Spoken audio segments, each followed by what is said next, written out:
O cemitério da minha cidade não é assombrado.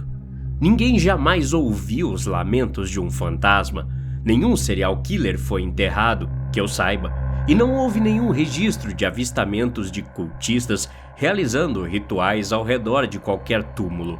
Mas eu também não chamaria isso de normal. Simplesmente, esse cemitério apareceu do nada. Mas calma, não é como se não existisse antes ou algo assim. Não, quero dizer que ninguém o conhecia. Pelo menos, não até aquela postagem de Suzane na página do bairro no Facebook. Alguém sabe quem está cuidando do gramado do cemitério do bairro? Ele é muito lindo, preciso contratar quem fez isso. A postagem dizia: temos um cemitério no bairro? O estranho vizinho de meia-idade perguntou nos comentários. Aquele atrás do nosso bairro, Suzane comentou, continuando a cadeia de respostas. E assim foi. Os olhos coletivos da cidade, então, foram abertos naquele dia para o cemitério, situado bem debaixo do nosso nariz, mas que nós não tínhamos visto antes. Toda a vizinhança percebeu rapidamente e não demorou muito para que o local fosse descoberto. Um vizinho, acho que foi o Mike, encontrou um caminho conveniente que vai do lado sul do bairro até a entrada dos fundos do cemitério, através de uma extensão sinuosa de carvalhos e roseiras. Depois disso, as pessoas começaram a ir regularmente para lá. O cemitério tornou-se um destino popular para caminhadas e passeios com cães, especialmente para as pessoas que odiavam o espaço limitado no gramado das ruas. Obviamente, eu também comecei a ir bastante lá. Na verdade, junto com alguns amigos da vizinhança, fui uma das primeiras pessoas a explorar o lugar. É um espaço bastante aberto e sem muitas árvores, o que é basicamente bizarro, dado que está rodeado por densos bosques de carvalhos. Tem muitos bancos e gazebos agradáveis para descansar, além de várias copas naturais de salgueiros para a sombra. Possui longos trechos de grama exuberante e bem aparada, cobrindo toda a extensão. Fazia todo sentido o porquê Suzane queria tanto o mesmo serviço de quem arrumava o gramado. Era lindo. Lápides de mármore branco estendiam-se até onde a vista alcançava. Toda a área cheirava a grama recém-cortada e rosas, e o sol aqueceu todo o lugar com um brilho de calor. Honestamente, aquele cemitério/parque era tão deslumbrante que me fez pensar como ninguém havia notado isso antes de Suzane mencionar. Acabei atribuindo isso à natureza isolada do lugar. Algumas mães da vizinhança ficaram receosas depois que crianças como nós começaram a frequentá-lo diariamente. Mas, diferentemente de qualquer outro lugar do qual as mães costumavam reclamar, não havia nada para elas se preocuparem, apesar de ser um cemitério. Ninguém nunca andou por lá, não tinha biqueira nem nada disso. Na verdade, ninguém frequentava lá, além do pessoal do próprio bairro. Durante todo o tempo que conheci o cemitério, acho que nunca vi uma pessoa sequer que conhecesse lá. Nem mesmo visitantes indo para levar rosas para entes queridos, o que, em retrospecto, era estranho. Felizmente, minha mãe não era super protetora e sempre me deixava ir. Ela me disse para sempre voltar antes do escurecer e sair imediatamente se algo estranho acontecesse, o que eu prontamente concordei sem pensar duas vezes. Mas tenho que admitir, eu estaria mentindo se dissesse que não há nada de estranho nesse cemitério. Nada estranho o suficiente para contar à minha mãe, é claro. Não era como se fosse algo perigoso ou coisa assim, mas as estranhezas do lugar pareciam aumentar cada vez que eu o visitava. Primeiro, nenhum dos túmulos do cemitério tinha data. Isso pode parecer uma preocupação estúpida, porque muitas famílias optam por não colocar datas nos túmulos de seus entes queridos. Mas nenhum dessa enorme quantidade de túmulos tinham datas. Você poderia caminhar por todo o cemitério e não conseguiria encontrar uma única data, seja de nascimento ou morte. Apenas nomes, na verdade. E os próprios nomes também eram comuns. Todos eram estranhamente normais, como se alguém tivesse procurado os 25 nomes mais comuns no Google e os colado nos túmulos. Tinha até nomes repetidos, se você fosse fundo o suficiente por lá. Juro que já vi pelo menos 3 João diferentes antes, talvez mais. Sem mencionar que todos os túmulos estavam sempre completamente limpos, tão imaculadamente brancos que você poderia ver seu próprio reflexo em metade deles. Todos foram tão perfeitamente dispostos e limpos que parecia que tinha toda uma legião de limpadores com esfoliante e spray na mão, lavando as lápides o tempo todo. Mas não tinha. Na verdade, eu nunca tinha visto ninguém trabalhando lá. Ninguém cortando a grama, aparando as árvores, varrendo as folhas ou mesmo colocando as flores, aparentemente sempre novas, nos vasos em frente aos túmulos. E olha que estive naquele cemitério todas as horas do dia, até mesmo à noite, às vezes quando não deveria. E em todos os momentos, de manhã, de tarde, de noite, estava sempre vazio. Se não tivesse tão bem conservado, eu teria pensado que estava abandonado. Mas nunca pensei muito sobre isso, na verdade. Eu era apenas um adolescente com muito tempo livre, aproveitando o espaço recém-descoberto ao lado de sua vizinhança com seus amigos. Mas tudo realmente veio à tona em uma noite fria de novembro. Eu estava dormindo na casa do meu amigo André com alguns outros amigos. Estávamos descansando, conversando sobre garotas, comendo pizza e jogando Mario Kart no Switch, coisas comuns de sexta-feira. Já passava da meia-noite quando um dos rapazes, David, começou um jogo de verdade ou desafio. Quem está disposto para um desafio? David chamou de trás do sofá, desligando o videogame enquanto falava. Um murmúrio de sim coletivo pôde ser ouvido pela sala em resposta. Todos nós rapidamente nos reunimos em torno da mesa dobrável, em círculo, e começamos o jogo. Eu levantei primeiro. Verdade ou desafio? David me perguntou. Desafio, eu respondi. Eu te desafio... Havia uma expressão travessa nos olhos de David que me fez instantaneamente me arrepender de ter falado desafio. David era conhecido por seus desafios particularmente difíceis, especialmente depois que desafiou Charlie a abaixar as calças de uma senhora no mês passado. Eu realmente não tinha ideia do que esperar dele, mas sabia que não seria bom. Eu te desafio a abrir uma cova no cemitério do bairro. Houve um suspiro coletivo ao redor da mesa. Os desafios geralmente eram difíceis, mas isso era um passo longe demais. Como assim, cara? Nathan gritou baixinho. Isso nem é um desafio, isso é totalmente ilegal. E daí? David desafiou. Todos os desafios que fizemos são ilegais. Nathan não teve resposta para isso, então ficou quieto.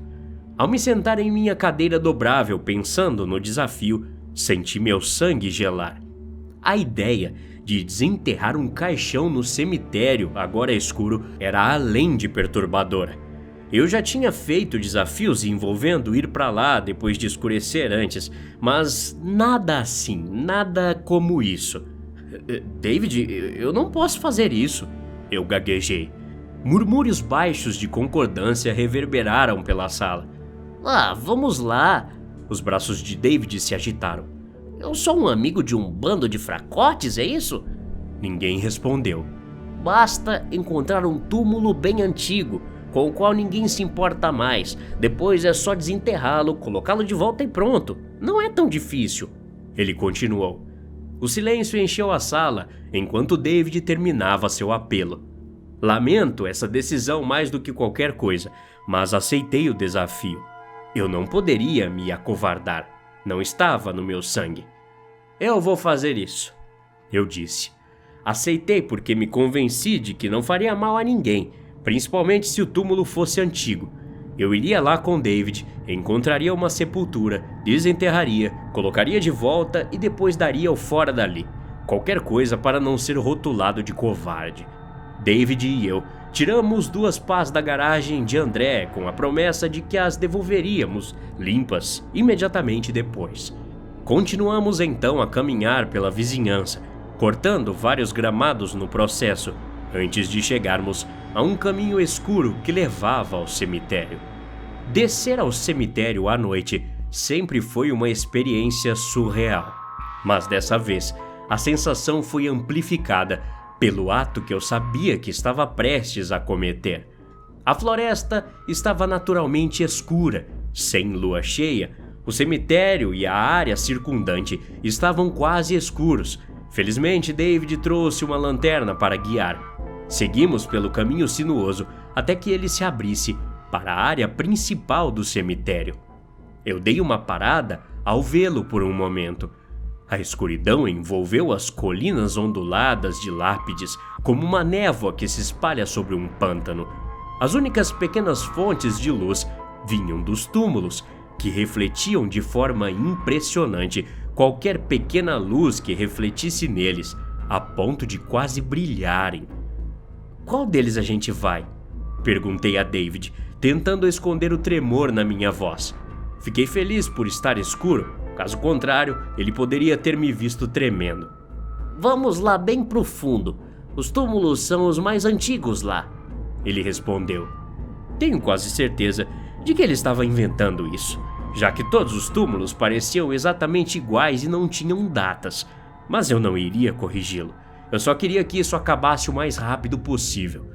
Caminhamos por vários minutos antes de nos depararmos com um pedaço de grama de tamanho médio amontoado entre 2 grandes salgueiros, cujos galhos eram altos no céu noturno, como os tentáculos de uma antiga criatura marinha. "Aqui é bom. Tá escondido da vista de todo mundo", David disse. "Qual túmulo?" perguntei. Havia cerca de meia dúzia de pedras alinhadas entre as 2 árvores, todas com nomes genéricos semelhantes gravados. "Este aqui." Ele apontou para o túmulo da extrema direita com sua lanterna. Parecia um túmulo tão normal quanto qualquer outro, mas ainda assim, estremecia ao pensar no que estava prestes a fazer. David começou a enrolar as mangas. "Vamos, não temos a noite toda", ele disse. E assim começamos. Com as pás que pegamos, agressivamente arrancamos terra da grama logo abaixo da sepultura e colocamos na pilha crescente à direita dela. Foi um trabalho longo, árduo e monótono. Após cerca de 20 minutos de escavação constante, mal arranhávamos meio metro no solo. "Qual a profundidade das sepulturas, afinal?" perguntei a David, suando enquanto enterrava o pé em outra pá cheia de terra. "Cale a boca e continue cavando", foi tudo que ele disse em resposta. Continuamos assim, pelo que pareceram horas, fazendo progressos muito pequenos de cada vez. Cada vez que íamos mais fundo, ficava mais difícil cavar. A terra parecia ficar cada vez mais dura e o buraco rapidamente ficou tão estreito que só um de nós conseguiria cavar por vez. Comecei a ficar mais nervoso. Meu coração começou a bater mais forte quanto mais eu pensava na completa ilegalidade do que estávamos fazendo. Pouco antes de eu desistir, David bateu em alguma coisa. O som da pá batendo em algo duro. Estávamos talvez a 1 metro de profundidade, o que achei muito raso para que qualquer coisa pudesse ser enterrada. Mas minha suposição foi rapidamente refutada quando David limpou a sujeira da substância dura descoberta, revelando a parte superior de um caixão de madeira. "Agora sim", ele disse. Ver o caixão me fez repensar tudo. De repente, o que estávamos fazendo tornou-se muito real. Isso me deixou incrivelmente desconfortável. "Caramba, David, escuta, só acho que não deveríamos estar..." tentei dizer, mas fui interrompido por David olhando para o buraco e dizendo: "Eu vou fazer isso, quer você vá para casa ou não. Vai arregar ou vai me ajudar a tirar essa maldita coisa daqui?" Não havia como voltar atrás depois disso. Com nervosismo ou sem nervosismo, eu ia conseguir. Continuamos a cavar, Não precisamos ir mais fundo, só precisávamos cavar mais nas laterais para conseguir tirar o caixão. Meus braços estavam tão doloridos naquele momento que cada pá de terra parecia um peso de 50 quilos na ponta de um pedaço de pau. Mas continuamos. Não havia nenhuma chance de eu ser chamado de arregão pelo David. Não dessa vez. Ignorei meu coração batendo acelerado. Em algum momento, depois da bilionésima pá cheia de terra, comecei a me preocupar com a possibilidade de ficarmos lá a noite toda. O ar escuro pareceu ficar mais denso ao meu redor, lembrando-me que eu não deveria estar ali. Minha mãe começaria a me procurar se eu não estivesse em casa pela manhã. Eu sabia que isso tinha que ser rápido. Continuei a cavar. Depois de mais meia hora de escavação, o caixão finalmente ficou totalmente exposto. O que nos olhava debaixo do buraco recém-cavado estava anormalmente limpo. Era um belo caixão de mogno, amarrado com invólucros de ferro que cobriam toda a extensão de sua tampa de 1,5 metros. Estava intacto, apesar de ter ficado no chão sabe-se lá quanto tempo, o que foi a parte mais estranha e me deu uma sensação visivelmente desconfortável. Isso me deu arrepios por algum motivo. Eu senti que deveria estar em qualquer lugar menos ali.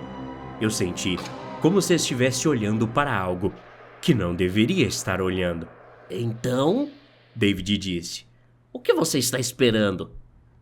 O que você quer dizer? Falei. Não, ele não faria isso. Eu não ia abrir aquela coisa. Você não tá achando que eu vou abrir, né? Perguntei nervosamente. Isso não fazia parte do maldito desafio. Ele sentou-se no canto do buraco, com os pés pendurados a poucos centímetros da tampa do caixão. Já fizemos tudo isso aqui, então por que não? Sempre quis saber como eram essas coisas por dentro. A maneira como sua voz borbulhava de curiosidade me fez duvidar do significado por trás desse desafio. Bem, eu não vou nem pensar. Finalmente coloquei meu pé no chão e minha pá. Se ele quisesse fazer isso, não o impediria. Mas fiz minha parte, era tudo que precisava saber. Tudo bem então, perdedor. Ele zombou, enquanto eu caminhava em direção ao salgueiro próximo e me sentava abaixo dos galhos para recuperar o fôlego. Eu mesmo vou fazer então, ele disse. Fechei os olhos por um momento enquanto me sentei encostado na árvore, absorvendo tudo o que havia acontecido. Se minha mãe descobrisse que eu estava cavando um... Que merda é essa? Meus olhos se abriram. Isso não poderia ser bom. Levantei-me rapidamente e corri até David, que estava debruçado sobre o caixão, olhando para ele com o rosto branco e os dedos pálidos segurando a lanterna. Ao me aproximar, segui sua visão e olhei para dentro do buraco. No começo, eu não sabia dizer o que era. Demorou alguns momentos para meus olhos se acostumarem ao conteúdo do caixão escuro. Tudo que pude ver foi o contorno branco de alguma coisa. É plástico? David gaguejou atrás de mim. É uma merda de um plástico. Ele repetia continuamente como um disco quebrado. Peguei a lanterna de suas mãos frias e apontei para o buraco. O que me olhou de volta, nunca esquecerei. Era um esqueleto, não qualquer esqueleto, mas um esqueleto branco como a neve, sem manchas, sem tecido em decomposição ou carne podre. Apenas um esqueleto perfeitamente branco. Olhando mais de perto, iluminando com a lanterna, os ossos tinham um brilho inconfundível de alguma coisa. Não sei como eram, mas não pareciam ossos humanos, apesar de nunca os ter visto antes. Aproveitando a oportunidade, abaixei-me no buraco, inclinando meu corpo para fora dele e estendi minhas mãos para tocar o esqueleto. Era plástico, plástico oco. Enquanto me pendurava na lateral do buraco, olhando para o esqueleto, senti o pavor tomar conta do meu corpo. Era de plástico. David estava certo. Eu não sabia o que fazer com essa informação. Não consegui processar aquilo, então fiquei pendurado no buraco olhando para dentro dele. Depois de vários momentos, ouvi David saindo atrás de mim, provavelmente correndo para casa para esquecer que aquela noite toda tinha acontecido. Senti seus pés batendo forte enquanto eu continuava a olhar para o abismo escuro muito depois dele ter partido. Fiz o meu melhor para encobrir tudo. Empurrei a maior parte da terra que pude e alisei com meus sapatos. Corri de volta para casa naquela noite com confusão e medo fervendo em meu peito. Acordei no dia seguinte. Nem lembro como dormi. Pensei que tudo fosse um sonho. Mas logo minha mãe começou a contar as coisas que ela tinha ouvido da noite passada. Segundo ela, um cara que se identificou como detetive particular estava andando batendo palmas nas casas, perguntando para todos os moradores locais sobre desaparecimentos recentes de todas as pessoas de uma rua que fica abaixo da nossa. Não sei se isso tem alguma ligação com o que fizemos na noite passada, mas a única coisa que sei é que nunca mais irei querer ver outro caixão na minha vida. E sei que nunca mais terei estômago para ir no cemitério depois do que vi. O cemitério do meu bairro não é assombrado, mas ainda assim, nunca mais voltarei. É difícil ser assombrado quando não há almas lá dentro. Até a próxima. Obrigado.